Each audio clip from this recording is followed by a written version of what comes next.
itu ternyata berpengaruh untuk anak-anaknya. Setiap habis subuh, difatihain anaknya masing-masing 7 kali. Misalkan itu buat pribadi. Misal nih anak kita bandel banget. Sampai kita gini, nih kayaknya sih bandelnya aneh gitu. Misal kita melakukan hal yang sama di minuman terus gini. Nah minum yuk, minum itu bisa. Nah kalau untuk merukyah orang lain ini ada syaratnya. Itu tadi kan rukyah untuk diri sendiri. Ya. Kalau rukyah untuk orang lain, baiknya kita meminta orang yang alim, orang yang solih untuk merukyahkan. Awas ya, awas jangan salah kalau untuk merukyahkan orang lain kita minta kepada orang yang soleh. Jangan minta kepada, kalau orang pinter kata kita mah orang pinter mah dukun. Orang Awas. pinter S2 yang penting gitu kan biasanya. Kan pinter kan. Iya. Orang yang solih, yang taat agamanya, yang agamanya bagus, yang mengerti. Itu jadi minta tolong mereka saja. Iya, kalau misalkan doa untuk anak sendiri, ini ada ajaran dari kiai saya, itu amalan dari kiai saya yang turun ke ayah ibu saya sampai ke saya, itu anak difatihai 7 kali setiap habis subuh. Nah, ternyata doa orang tua itu ternyata berpengaruh untuk anak-anaknya. Setiap habis subuh difatihain anaknya masing-masing 7 kali. Nah, jadi habis subuh kita fatihai 7 kali masing-masing anak. Setelah itu airnya dibawain, biasanya kan ibu bawain bekal. Nah, dibawain. Oh, Fatihah itu anaknya atau airnya? Airnya buat masing-masing. Airnya Oh, difatihain. airnya kirain kepala anaknya. Ya Allah. Anaknya nggak sekolah kalau gitu mah. Oh gitu. Airnya yang difatihai. Ada yang mau nanya nggak sekarang? Ada, silakan mangga. Besti, izin tanya dong. Loh, gak bahaya tah? Assalamualaikum warahmatullahi wabarakatuh. Waalaikumsalam warahmatullahi wabarakatuh. Saya bisa terawang ini yang nanya ini tampaknya namanya dari huruf R. Betul? Ada, iya. Betul. Pinter gak aku? Hebat ya? Semua orang juga tahu kan ininya ada. Oh, gitu. Perkenalkan, nama saya Resa Rahayu dari Majelis Taklim Al-Muhajirin Purwakarta. Iya, mangga. Izin bertanya, Ning, bedanya rukyah syariah dan rukyah syirik itu di mana?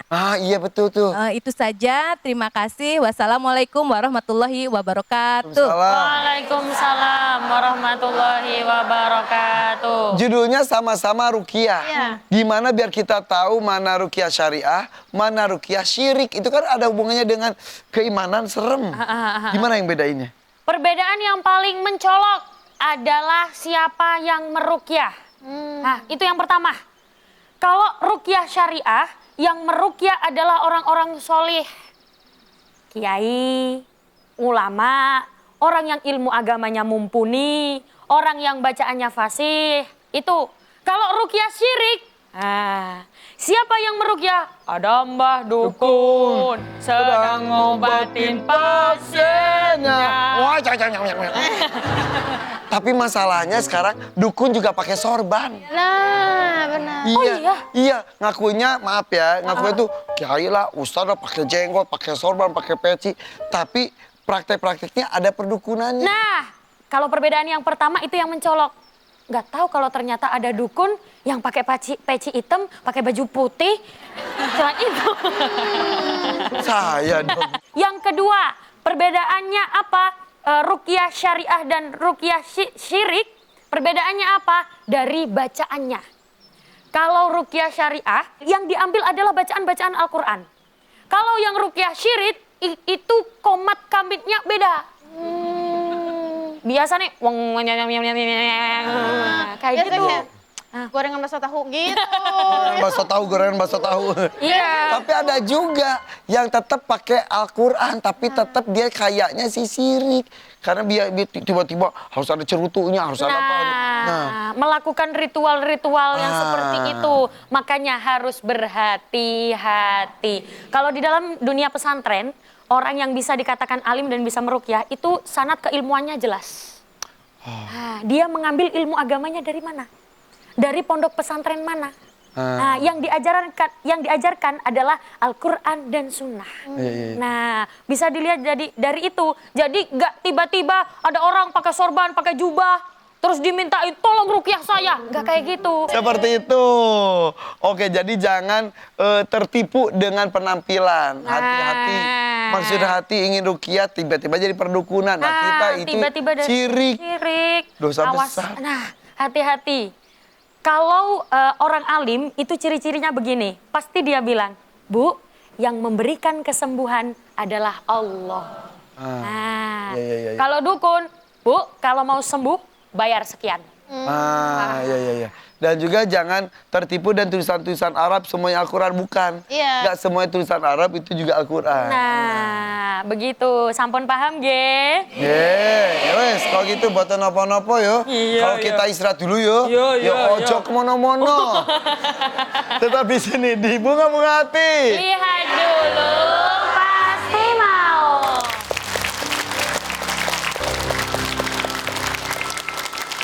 Masih di sini di Bunga-Bunga Hati. Lihat dulu, pasti mau. Apalagi sih, Neng? Kan neneng teh ada yang ngajakin taruh. Cie. Akhirnya, Neng. Aku juga setelah berepisode-episode Iya, ini ya. Terus, Tapi terus. dia teh jauh. Terus neneng teh ngerasa kayaknya dia perlu diruqyah. Bisa nggak ruqyah jarak jauh nih? Kenapa tiba-tiba pengen meruqyah gitu? Karena dia balas chatnya lama. Kayaknya perlu diruqyah. Kan kayak transfer gitu jarak jauh kan bisa. Atau ya misal seperti itu. Atau ada saudara kita yang sakit. Kita iya. pengen nolongin dan ruqyah. Atau ada kita lagi kesusahan tiba-tiba misal ada yang kesurupan. Kita minta seseorang yang alim untuk meruqyah jarak jauh. Bisa atau tidak? Ini ada ceritanya. Aku mau cerita dulu. Silakan, monggo. Jadi ada pernah diceritakan di kitab Tobaqat Al-Hanabilah. Di situ ada ceritanya Imam Hambali ketika pada masa kekhalifahan Raja Al-Mutawakkil. Raja siapa, Bu? Al-Mutawakkil. Raja Al-Mutawakkil ini punya pelayan perempuan yang sedang sakit. Sakitnya sampai sakit banget. Sakitnya tuh di sini. Sakit.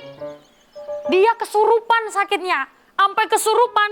Si jin ini gak mau keluar dari pelayan perempuan ini. Si punya pelayannya Raja Al-Mutawakkil ini, setannya gak mau keluar. Akhirnya pelayan raja yang lain sowanlah kepada Imam Hambali. Imam Hambali ini adalah imam fikih, madhab fikih salah satu dari 4. Imam Hambali yang sudah tidak diragukan lagi kesolihannya, sudah tidak diragukan lagi kealimannya. Ini ulama besar. Masya Allah, akhirnya sowanlah ini pelayan yang lain kepada Imam Hambali. Assalamualaikum. Waalaikumsalam. Assalamualaikum. Salam. Ibu yang tadi pakai bros di sini udah dilepas ya, Bu? Oh, abis diruqyah tadi ya? Langsung dicopot. Langsung dicopot.